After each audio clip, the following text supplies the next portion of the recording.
السلام علیکم عزیز طلباء و طالبات۔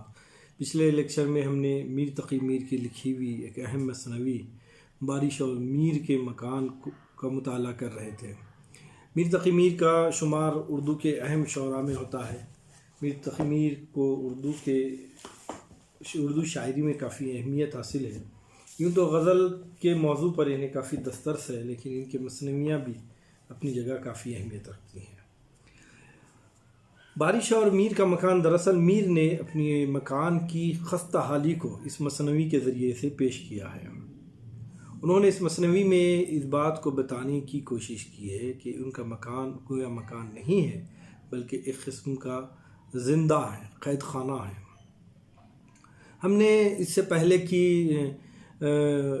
کی ویڈیو میں ہم نے کوشش کی تھی اس مثنوی کو پڑھنے کی، اور الحمدللہ اس مثنوی کو مکمل پڑھا بھی تھا ہم نے، لیکن اب اس ویڈیو میں ہم کوشش کریں گے کہ اس کے تمام اشعار کو پڑھیں اور تمام اشعار کی ایک ایک اشعار کی تشریحات کو بھی پڑھنے کی ہم کوشش کریں گے۔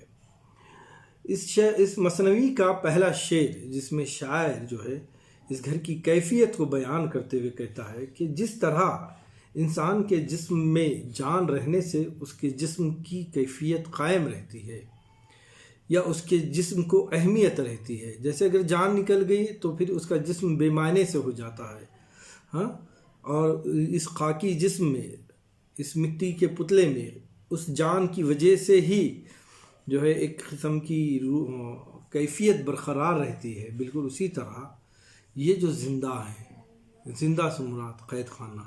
اب یہاں پہ کون سا زندہ؟ یہاں زندہ سے مراد میر کا مکان ہے۔ اس میر جو کہتے ہیں، اس طرح خانہ ہم پہ زندہ، یہ جو گھر ہے، یہ گھر، یہ قید خانہ، یہ جو کچھ بھی ہے جس کو آپ جو بھی سمجھ سکتے ہیں، وہ ہم لوگوں کی وجہ سے محسوس ہوتا ہے کہ یہ ایک گھر ہے۔ ظلمتیں اس کی سب پہ روشن ہیں، زندہ درگور ہم کئی تن ہیں۔ شاعر اصل میں اس کو زندہ کہنے کے بعد اس کی کیفیت کو اجاگر کرتے ہوئے کہتا ہے کہ اس کی جو کچھ بھی ظلمتیں ہیں، یعنی اس کی جو کچھ بھی خامیاں ہیں، یعنی گھر کا ایک جو تصور ہمارے سامنے آتا ہے، ایک خوبصورت سا مکان ہوتا ہے، رہنے کی تمام چیزیں، ضروریات، انسانی زندگی کو بسنے کے لیے، رہنے کے لیے، سر چھپانے کے لیے، ہے نا، پرسکون زندگی گزارنے کے لیے جو مکان کا تصور ہوتا ہے، وہ تصور ان کے پاس نہیں ہے، یا وہ تمام سہولتیں آرائشیں نہیں ہیں۔ اس لیے شاعری کہتا ہے کہ اس کی جو کچھ بھی ظلمتیں ہیں، اس کی جو کچھ بھی خامیاں ہیں، اس کی جو کچھ بھی کمیاں ہیں، وہ سب پر عیاں ہیں، سب لوگ اس کو جانتے ہیں۔ ظلمتیں اس کی سب پر روشن ہے، سب لوگ اس بات سے واقف ہیں کہ زندہ درگور کہتے ہیں قبر میں دفن ہو جانے کو، اور یہاں شاعر کہتا ہے کہ ہم زندہ درگور ہیں۔ یہ مکان نہیں ہے، بحالت مجبوری میں ہم یہ رہ رہے ہیں، گویا ایسا رہے ہیں گویا کہ زندہ درگور ہو گئے ہیں ہم کئی تن جو ہیں اس مکان میں۔ میں اور میرے ساتھ کے جو لوگ ہیں وہ بحالت مجبوری اس میں زندہ درگور ہیں، زندہ دفن ہے، بحالت مجبوری ہم اس میں زندگی گزار رہے ہیں۔ ہے جو سرکوب ایک بڑی دیوار، ایک بڑی سی دیوار ہے، اگر وہاں سے جھانکیں، اس دیوار سے اگر ہم جھانکتے ہیں، کہاں پر؟ میر کے مکان میں، تو شاعر کہتے ہیں وہاں سے جھانکوں تو ہے اندھیرا غار۔ یہ مکان نہیں ہے، جب ہم جھانکتے ہیں تو ایسا لگتا ہے کہ ایک اندھیرا غار ہے، یعنی اس میں کوئی روشنی کی سہولتیں نہیں ہے، روشن گھر نہیں ہے نا۔ جب گھر ہی روشن نہ ہو تو گھر کی خوبصورتی کہاں سے نظر آئے گی؟ وہ ایسا محسوس ہوتا ہے کہ ایک غار نما گھر ہے، بد دیکھ سارے پرالے اس کے معمار نے ادھر ڈالے۔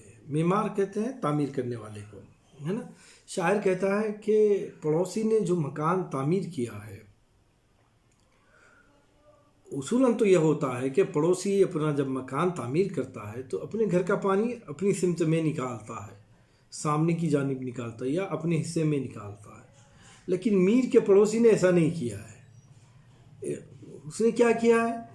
میر کی غربت کا فائدہ اٹھا کر، سمجھ لیجئے کچھ بھی، لیکن اس نے اپنے مکان کی تعمیر کر کے اپنے گھر کے پانی کی نکاسی جو ہے وہ میر کے گھر میں رکھی ہے، پر نالے وہاں پر چھوڑے ہیں۔ اب ظاہری بات ہے، اگر وہ پرنالے میر کے مکان سے ہوتے ہوئے، پڑوسی کے مکان سے ہوتے ہوئے میر کے مکان میں آئیں گے تو اس کے پڑوسی کے مکان کا تمام پانی میر کے مکان میں داخل ہو جائے گا۔ اسے شاعر بولتا ہے کہ دیکھیے بدبختی، دیکھیے ہماری بدبختی یہ ہے کہ سارے پرنالے اس کے معمار نے کیا کیا، گھر میں ہی ڈالے ہیں، کہ گھر میں ہی جو ہے پانی کا نکاسی کر دی ہے۔ اب ظاہری بات کیا ہوگا، بارشیں رحمت اور رحمت ہوتی ہیں۔ رحمت اس وقت تک ہوتی ہے جب تک کہ اس کی ضرورت ہوتی ہے۔ جب بارش بڑھ جاتی ہے، بارش کا قہر ٹوٹ جاتا ہے، جب بارش کی رفتار بڑھ جاتی ہے، پانی تیزی سے آتا ہے، تو پھر وہی پانی، وہی بارش جو ہے زحمت کہلاتی ہے۔ اب جو آیا ہے موسم برسات، دن کو ہے اپنی ہاں اندھیری رات، موسم برسات آ گیا ہے۔ اب برسات کے موسم میں عموماً یہ ہوتا ہے کہ ابر آلود موسم رہتا ہے، اور ابر آلود موسم رہنے کے سبب سورج بھی جو ہے چھپ جاتا ہے۔ جب سورج ابر میں چھپ جاتا ہے، پوشیدہ ہو جاتا ہے، چھپ جاتا ہے، تو ظاہری بات ہے کہ موسم میں اجالا، روشنی نہیں رہتی ہے۔ سورج چھپ گیا ہے، دن رات کی طرح محسوس ہوتا ہے۔ لیکن اب اتفاق یہ ہے کہ میر کا مکان ہی کچھ اس طرح ہے کہ وہاں پر کسی قسم کی روشنی کے انتظامات ہی نہیں ہیں۔ ابتدا تو ایسی ہی ہے کہ مکان خود ہی ایک غار نما ہے، اور جب کہ موسم اور ماحول ہی ایسا ہو کہ اس موسم میں باہر بھی اندھیرا ہو تو گھر کی کیفیت کا کیا کہنا۔ شاعر یہ کہہ رہا ہے کہ دن کو ہے اپنے ہاں اندھیری رات، کہنے کو دن ہے، اجالا ہے، روشنی ہے، روشن ہے سارا جہاں دن سے، لیکن کیفیت شاعر کے گھر کی ایسی ہے کہ دن میں بھی ان کا گھر رات نظر آتا ہے۔ ایک تو روشن دان نہیں ہے، روشنی آنے کی کوئی انتظامات نہیں ہے، اور موسم بھی جو ہے ابر آلود ہو گیا ہے، برسات کا موسم ہے، لہٰذا جو ہے روشنی کا کوئی گزارا نہیں۔ صحن میں آب نیزا بالا ہے، نیزا کہتے ہیں بھالے کو، جو لمبی سی لکڑی ہوتی ہے اس کو کہتے ہیں۔ صحن میں جو پانی آ رہا ہے اس کو شاعر کیا کہہ رہا ہے، نیزے سے تعبیر دے کر کہہ رہا ہے۔ چھت سے پانی ٹپک رہا ہے مانند نیزا، بالکل دھار لگی ہوئی ہے پانی کی۔ ہاں، کوچے موجا ہے کہ نالا ہے، کوچا، گلی کوچا کہتے ہیں۔ پانی اتنا بھر گیا ہے کوچے میں کہ ایسا لگتا ہے یہ کوچا نہیں ہے بلکہ ایک نالا ہے۔ کوچے کی شکل نالے میں تبدیل ہو گئی ہے۔ بارش اتنا زیادہ ہو گئی ہے، بارش کا قہر اتنا زیادہ ہے، بارش اتنی زیادہ ہے کہ ان کا کوچا، ان کی گلی کوچا ایسا محسوس ہوتا ہے ہاں کہ یہ کوئی کوچا نہیں ہے، یہ کوئی صحن نہیں ہے بلکہ ایک نالا ہے۔ مینا میں گھر کے 5-6 چھپر، برسات کے موسم میں 5-6 چھپر بنائے گئے تھے چھت کے اوپر، چھت کی مانند صاحبہ بنایا گیا تھا۔ ہم غریبوں کے ہوتے ہیں سر پر، غریب انسان کی جو جھوپڑی ہوتی ہے، اس جھوپڑی میں بارش سے بچنے کے لیے موسم برسات میں شاید اپنے گھر پر جو ہے 5-6 چھپر نصب کر دیتا ہے تاکہ پانی نہ آئے۔ لیکن دیکھیے ان چھپروں کی بھی کیا کیفیت ہے۔ شاعر آگے یہ کہتا ہے، پر تلک تنکے تھے کچھ ایک نئے، اس کے اندر کچھ تنکے جوڑے گئے تھے، سوے چڑیوں کے گھونسلے کو گئے۔ تنکے گھاس پھوس جوڑ کر وہ جو صاحبہ بنایا گیا تھا، وہ جو چھپر بنائے گئے تھے، وہ تمام چھپروں میں کی جو گھاس پھوس تھی، اس گھاس پھوس کو جو ہے چڑیاؤں نے نکال لیا اور نکال کے اپنا گھر تعمیر کر لیا۔ اب وہ جو گھاس نکل گئی ہے، ان گھاس کے نکل جانے سے ان چھپروں میں خلا بن گیا ہے۔ اب اس میں سے روشنی بھی آ رہی ہے اور پانی بھی آنے کے امکانات ہیں۔ اب یہ بڑی الجھن سی کیفیت ہے، لیکن ایسی کیفیت میں، ایسی پریشانیوں نے شاعر پر کچھ مکڑیوں نے احسان کیا۔ شاعر کہتا ہے، دل ہے کچھ مکڑیوں کا احسان مند۔ کیوں احسان مند ہے؟ مکڑیوں نے کیا احسان کیا ان پر؟ وہ آگے کہتا ہے کہ جنہوں نے کیے جھانکے بند، وہ جو جھانکے جو چڑیاؤں کے گھاس لے کے جانے کے سبب بن گئے تھے،